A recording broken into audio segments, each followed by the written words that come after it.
నమస్తే, welcome to వార్తా కిరణం. నేను కృష్ణకుమార్. వార్తల్లో ముందుగా హెడ్లైన్స్.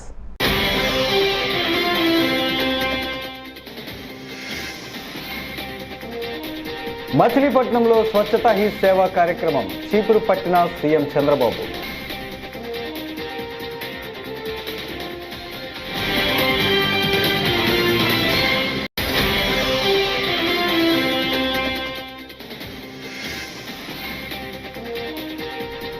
ప్రాయశ్చిత్త దీక్ష విరమించిన డిప్యూటీ సీఎం పవన్ కళ్యాణ్.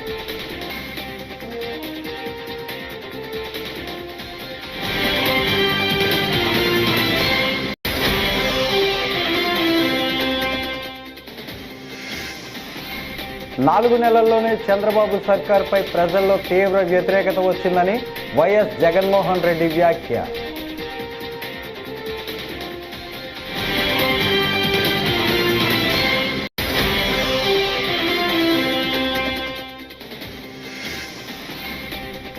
సమంత నాగ చైతన్య విడిపోవటానికి కేటీఆర్ కారణం, హీరోయిన్ల జీవితాలతో ఆడుకుంటున్నాడంటూ కొండా సురేఖ.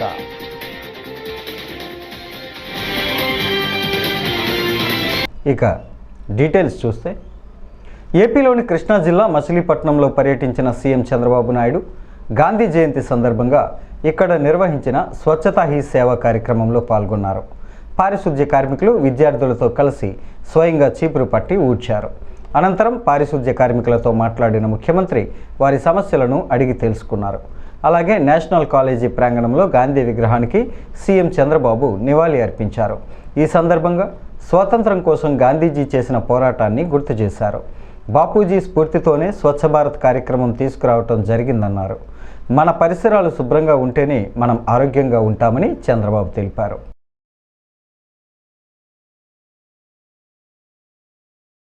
ఇప్పుడే నేను మచిలీపట్నం పోర్టుకి వెళ్ళి వచ్చాను. పోర్టు చూశాను. సర్ప్రైజ్ ఇన్స్పెక్షన్కి వచ్చాను. దగ్గర 3,669 కోట్ల రూపాయల ఖర్చుతో పీపీపీ మోడల్లో ఈ ప్రాజెక్టు పూర్తి అవ్వాలి. అక్టోబర్ 2025కే పూర్తి చేయాల్సిన అవసరం ఉంది. కానీ పనులు మాత్రం 26% ఇప్పటికి పూర్తయినాయి. 24% 865 కోట్ల రూపాయల వరకు పనులు పూర్తయినాయి. రేపు ఎల్లుండో డెవలపర్ని పిలిపించి గట్టిగా చెప్తాను. చెప్పి ఎట్టి పరిస్థితిలో 25కు పూర్తయ్యేట్టుగా ఈ ప్రాజెక్ట్ని స్పీడప్ చేస్తాం. దీంట్లో కూడా నేను అక్కడ పోయినప్పుడు ఒక నోటు కూడా ఇచ్చారు, చూశాను. గవర్నమెంట్ ల్యాండ్ ఒక 32 ఎకరాలు ఇవ్వాలి. ఒక 6 ఎకరాల 36 సెంట్లు అక్వైర్ చేయాలి. మొత్తం కలిసి ఈ ప్రాజెక్టుకి 38 ఎకరాల 36 సెంట్లు ఇవ్వాలి. అది కూడా కలెక్టర్ చెప్పాను. ఆ వర్క్ కూడా ఇమ్మీడియట్ కంప్లీట్ చేస్తారు. ఇది అయిన తర్వాత ఇక్కడ మొత్తం స్టార్టింగ్ 4 బర్తలు వస్తాయి. అల్టిమేట్గా మాస్టర్ ప్లాన్లో 16 వరకు వెళ్ళే అవకాశం ఉంటుంది. ఫైనల్ ప్రాజెక్టులో 3,696 ఎకరాలు ల్యాండ్ కూడా కావాలి. ఇప్పుడిప్పుడే స్పీడప్ అవుతుంది. దీన్ని పూర్తిగా ఇంకా స్పీడప్ చేసి మళ్ళీ ఈ ప్రాజెక్టు పూర్తయితే మచిలీపట్నానికి ఒక అభివృద్ధికి దోహదం చేసే అవకాశం వస్తుంది. రెండోది కూడా ఇది రాజధాని పోర్ట్. ఇది అమరావతికి దగ్గరుండే పోర్టు. ఒక 45 నిమిషాలు, 1 గంటలో ఇక్కడికి వచ్చే అవకాశం ఉంటుంది. కాబట్టి ఈ పోర్ట్ని అన్ని విధాలు అభివృద్ధి చేసుకుంటే ఈ ప్రాంతం. తిరుమల శ్రీవారి లడ్డు కల్తీ నేపథ్యంలో ఏపీ డిప్యూటీ సీఎం జనసేన అధినేత పవన్ కళ్యాణ్ ఇటీవల 11 రోజుల పాటు ప్రాయశ్చిత్త దీక్షను చేపట్టిన విషయం తెలిసిందే. ఇవాళ తిరుమల స్వామివారిని దర్శించుకున్న ఆయన దీక్షను విరమించారు. శ్రీవారి సేవలో పాల్గొన్న ఆయనకు గొల్ల మండపంలో పండితులు వేదాశీర్వచనం చేశారు. జనసేనానికి టీటీడీ అధికారులు స్వామివారి తీర్థ ప్రసాదం చిత్రపటం అందజేశారు. కాగా పవన్ తన 2 కుమార్తెలు ఆద్య, పోలేనా అంజనాతో పాటు దర్శకుడు త్రివిక్రమ్ శ్రీనివాస్, ఆర్ట్ డైరెక్టర్ ఆనంద సాయితో కలిసి స్వామివారి సేవలో పాల్గొనడం జరిగింది.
4 నెలల్లోనే చంద్రబాబు సర్కార్పై ప్రజల్లో తీవ్ర వ్యతిరేకత వచ్చిందని, బాబు మోసాలపై ప్రజలు ఆగ్రహంతో కూడా ఉన్నారని వైఎస్ఆర్సీపీ అధ్యక్షుడు మాజీ సీఎం వైఎస్ జగన్మోహన్ రెడ్డి అన్నారు.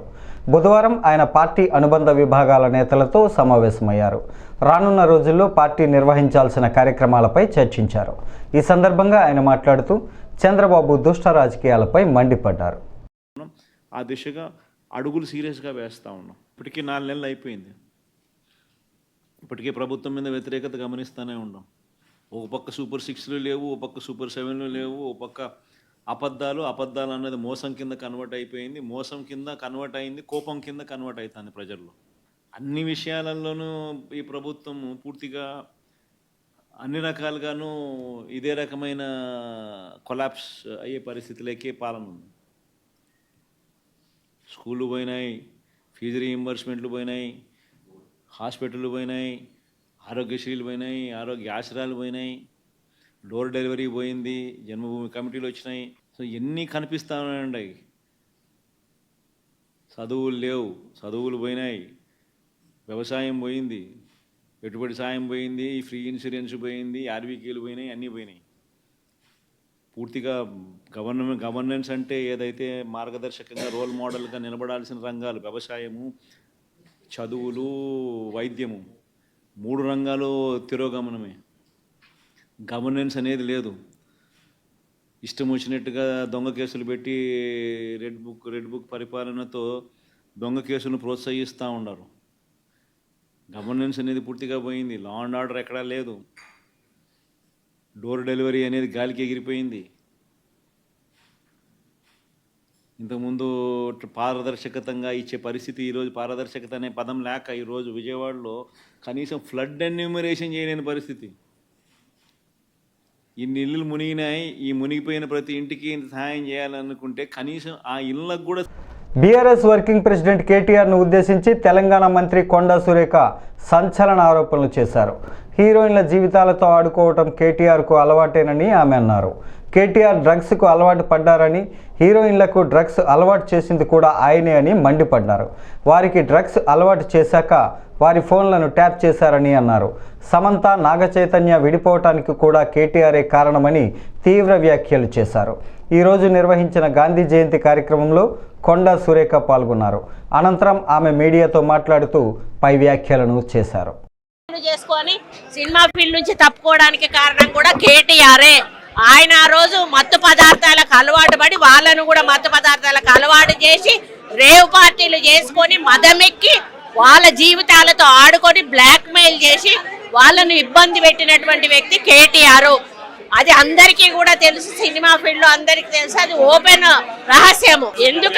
ఎందుకేడు దొంగ పట్ల నా మీద వ్యక్తిగతంగా నా క్యారెక్టర్ అసోసియేషన్ చేసినప్పుడు నేను ఎందుకు దొంగ ఏడుపులు ఏడుస్తాను?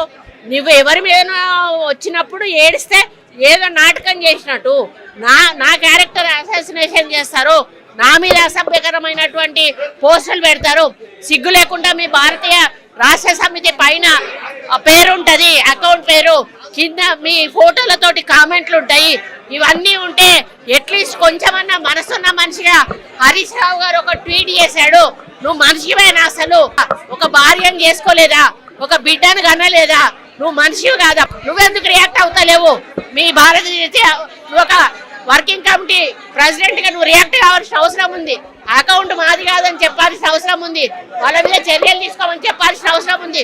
వాళ్ళను పార్టీల నుంచి బహిష్కరించాల్సిన అవసరం ఉంది.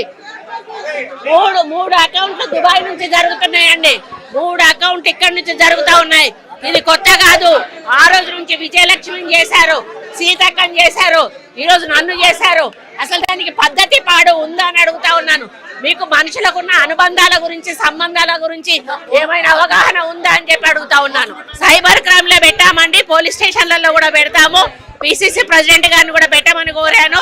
అదే విధంగా మరి వాళ్ళ మీద చర్యలు కూడా తీసుకోమని చెప్పడం జరుగుతూ ఉంది. కాకపోతే ఇది మాకు వచ్చేసి నాన్ అవైలబుల్ కేసు, దానివల్ల వాళ్ళు ఇంకా రెచ్చిపోయే అవకాశం ఉంటుంది. కాబట్టి ఇక ముందు జరిగితే మాత్రం దీన్ని సీరియస్ గా తీసుకుంటామని హెచ్చరిస్తాం. రైతులకు రుణమాఫీ ఆలస్యం కావడంపై కాంగ్రెస్ పార్టీ సీనియర్ నేత జగ్గారెడ్డి స్పందించారు.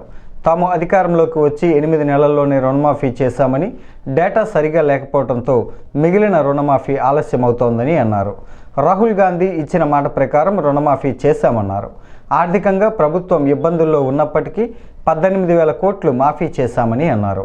దాచుకోవటానికి ఏమీ లేదని, డేటా సరిగా లేకపోవడం వల్లే మిగిలిన రుణమాఫీ కాలేదని ఆయన అన్నారు. 18,000 కోట్ల రూపాయలు 8 నెలల లోపు 2 లక్షల రూపాయల లోపు ఉన్నటువంటి రైతులకు రుణమాఫీ చేయడం జరిగింది. ఇంకా 12,000 కోట్లు ఇంకా మాఫీ కావాలి. దానికి సంబంధించిన డాటా ఇన్ఫర్మేషన్ కరెక్ట్గా లేకపోవడం వల్ల ఆ 12,000 కోట్లు లేట్ అవుతుంది అనే విషయాన్ని అనేక సందర్భాల్లో కాంగ్రెస్ పార్టీకి సంబంధించిన క్యాబినెట్ మినిస్టర్లు కానీ ముఖ్యమంత్రి గారు చాలా స్పష్టంగా చెప్పడం జరిగింది.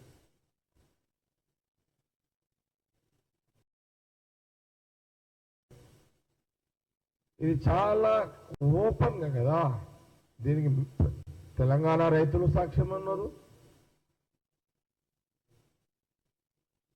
మీడియా సాక్ష్యం ఉంది, తెలంగాణ ప్రజలు సాక్ష్యం. దీనికి ఇన్ని నిజాల మధ్యలో కాంగ్రెస్ ప్రభుత్వము, రేవంత్ రెడ్డి గారు ముఖ్యమంత్రిగా, వారి క్యాబినెట్ మినిస్టర్లు పనిచేస్తున్నటువంటి ఈ సందర్భంలో బీజేపీకి సంబంధించిన పార్టీ నాయకులు 3 రోజులు కింద 2 రోజులు వాళ్ళు ఇందిరా పార్క్ దగ్గర రుణమాఫీ చెయ్యలేరు, జరగలేదు అని బీజేపీ పార్టీ దీక్ష చేయడం జరిగింది.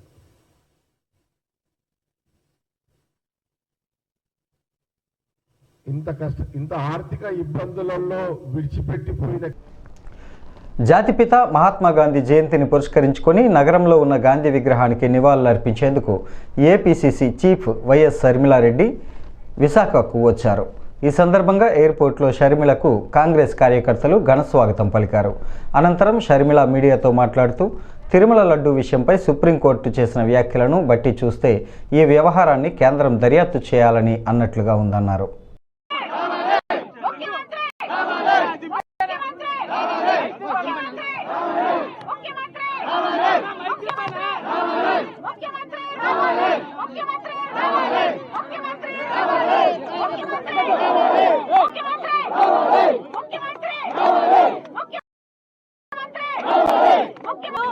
ఒకసారి చెయ్యి తీసేస్తున్నారు. ఇది అవిటి ప్రాజెక్టు, ఇది కుంటి ప్రాజెక్టు, ఇది సొంతంగా సర్వైవ్ కావడం అసాధ్యము అన్న లెవెల్ కు తీసుకొచ్చి దీన్ని ప్రైవేటైజ్ చేసే కుట్ర చేస్తున్నారు పాలకులే. ఏది మాట్లాడినా కేంద్రం చేస్తుంది అంటున్నారే, మరి ముఖ్యమంత్రులుగా ఉన్న వాళ్ళు దీనికి ఎందుకు భరోసా ఇవ్వలేదు? చంద్రబాబు గారైనా, జగన్మోహన్ రెడ్డి గారైనా, ఇప్పుడు మళ్ళీ చంద్రబాబు గారైనా ఎందుకు భరోసా కలిగించలేకపోతున్నారు? భరోసా మీరు కలిగించకపోగా ఇది సెంటిమెంట్ తో కూడిన విషయం అని పెద్ద పెద్ద మాటలు చెప్తున్నారు, కానీ దీన్ని ఆదుకునే ప్రయత్నం అయితే చిత్తశుద్ధితో ఎవరూ చేయటం లేదు.